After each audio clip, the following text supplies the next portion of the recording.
সুপ্রিয় দর্শক বন্ধুরা, এক্স মুসলিমে নতুন একটি ভিডিও নিয়ে আপনাদের মাঝে হাজির হলাম। আশা করি এই ভিডিওটি আপনাদের ভালো লাগবে। এই ভিডিওটির প্রসঙ্গ হচ্ছে যে একটি মেয়ের বক্তব্য হয়তো অনেকে দেখেছেন, বা আপনাদেরকে আবার এই ভিডিওটা দেখাচ্ছি। তো ভিডিওটা দেখতে থাকুন, তারপরে বিস্তারিত আলোচনা হবে।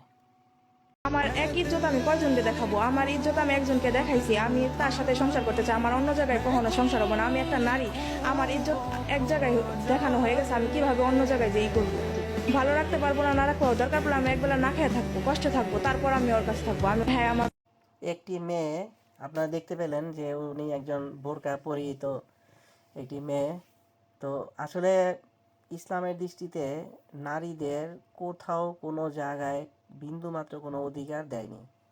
যদিও অনেকে হুজুরাম বলে যে নারীদেরকে সর্বোচ্চ মর্যাদা দেয়া হয়েছে, কিন্তু আমরা যদি হাদিস, কোরআন এবং বিভিন্ন ইসলামিক গ্রন্থগুলো যদি দেখি, তাহলে দেখা যাবে যে নবীর সময়ে, নবীর রাসূলের পরবর্তী সময়ে এবং নবীর যে আয়াত, নবীর যেই যা বলে দিয়ে গেছেন, তো এই সব কিছু মিলিয়ে বিচার বিশ্লেষণ করলে দেখা যাবে যে নারীদের বিন্দুমাত্র কোনো অধিকার দেওয়া হয়নি এবং নারীদেরকে শুধুমাত্র দাসী বান্দি হিসেবেই গণ্য করা হয়েছে এবং নারীরা হচ্ছে বাচ্চা পয়দা করার মেশিন, এবং বছর বছর বাচ্চা পয়দা করবে এবং ইসলামের সংখ্যা বৃদ্ধি পাবে, মুসলিমের সংখ্যা বৃদ্ধি পাবে, এটাই হচ্ছে তাদের মূল উদ্দেশ্য।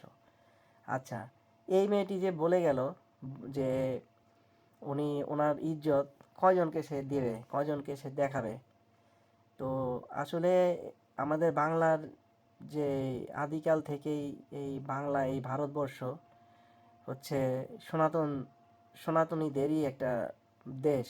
হ্যাঁ, যদিও আপনারা হয়তো বলতে পারেন যে আমি কেন অন্য ধর্মের বিষয় নিয়ে আলোচনা করছি।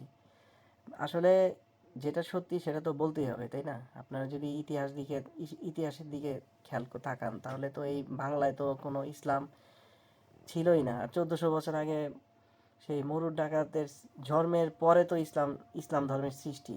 যদিও তারা দাবি করে যে এটা আদম হাওয়া থেকে আসছে, এই গল্প তো খ্রিস্টান ধর্মেও আছে। তার মানে হচ্ছে যে ওদের কাছ থেকেই কপিরাইট করা, ইহুদিদের থেকেই কপিরাইট করা হচ্ছে, ধর্মটাই হচ্ছে ইসলাম। আচ্ছা, গেল। এখন এই মেয়েটা যে বলল, কতটা দুঃখ ভারাক্রান্ত হৃদয় সেই কথাটা বলেছে। যদি ইসলামের যে আইন, সেই আইনের দিকে যদি আমরা একটু তাকাই, তাহলে দেখতে পাবো যে যদি কোনো ব্যক্তি, কোনো পুরুষ তার স্ত্রীকে রাগের মাথায় বা কোনো পরিস্থিতির শিকার হয়ে যদি সে বলে, তাকে তালাক দেয়, সেই তালাক দেওয়ার পরে সে যদি মনে করে যে আমি তো এটা ভুল করেছি, যে আমাকে তো সেই আমার এই ওয়াইফের সাথেই আমি থাকতে চাই, আমি নতুন কোনো মেয়েকে বিয়ে করব না, তখন ওই মেয়েকে আবার হিল্লা বিয়ের মাধ্যমে তাকে আবার হিল্লা বিয়া করে তারপরে সে আবার তার পূর্বের যে স্বামী, তার কাছে ফিরে আসতে হবে। এখন ওই ছেলে, ওই ব্যক্তি যে যদি এই কারো কারো উপস্থিতি ছিল না এইরকম একটা সময়ে যদি সে তাকে তালাক দিয়ে থাকে, কিন্তু মুসলমানদের যে বিশ্বাস, মুমিনদের যে বিশ্বাস, যে কেউ না থাকলেও আল্লাহ তো শুনেছে, আল্লাহ তো দেখেছে। এখন আমি যদি এই মেয়ের সাথে, এই মহিলার সাথে যে আমি এখন সহবাস করি, একসাথে থাকি, তাহলে কি হয়ে যাবে? এটা জেনা হয়ে যাবে। জেনার সম্বন্ধে তো আপনারা জানেনই, জেনা সম্বন্ধে আমরা পরবর্তীতে আরও ভিডিও করব। তো এই জিনা যে হয়ে যাবে, এই জন্য তাকে কি করতে হবে? হিল্লা বিয়ে দিতে হবে। হিল্লা বিয়েটা কি? যে আরেকজনের সাথে বিয়ে হইতে হবে, তার স্ত্রী, এবং শুধু বিয়ে হলেই হবে না, তার সাথে সহবাস পর্যন্ত করতে হবে।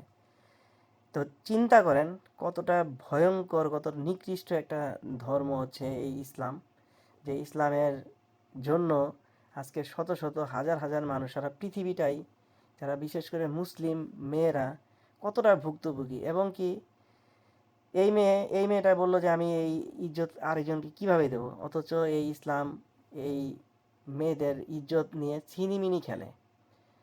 হুজুরা এই জন্য মানে উৎপেতে থাকে যে যদি কোনো ব্যক্তি বলে যে ভাই হিল্লা বিয়ে করতে হবে, আপনারা হয়তো কিছুদিন কয়েক মাস আগে দেখেছেন যে ময়মনসিংহের একটি ঘটনা, গাজীপুরে একটি ঘটনা, যে মসজিদের বারান্দায় নিয়ে ওই মহিলাকে মানে করছে, মানে হালাল করছে, এটাকে বলা হয় হালাল, মানে তার সাথে সহবাস করে হালাল করে তারপরে আবার ডিভোর্স দিয়ে মানে তালাক দিয়ে তারপরে আবার সেই পূর্বের স্বামীর কাছে যেতে পারবে। এবং সেই স্বামীও চিন্তা করুন কয়টা ছেলে সহ্য করতে পারবে যে তার ওয়াইফকে আরেকজনের সাথে সহবাস করে হালাল করে তারপরে আবার তার কাছে নিয়ে আসছে।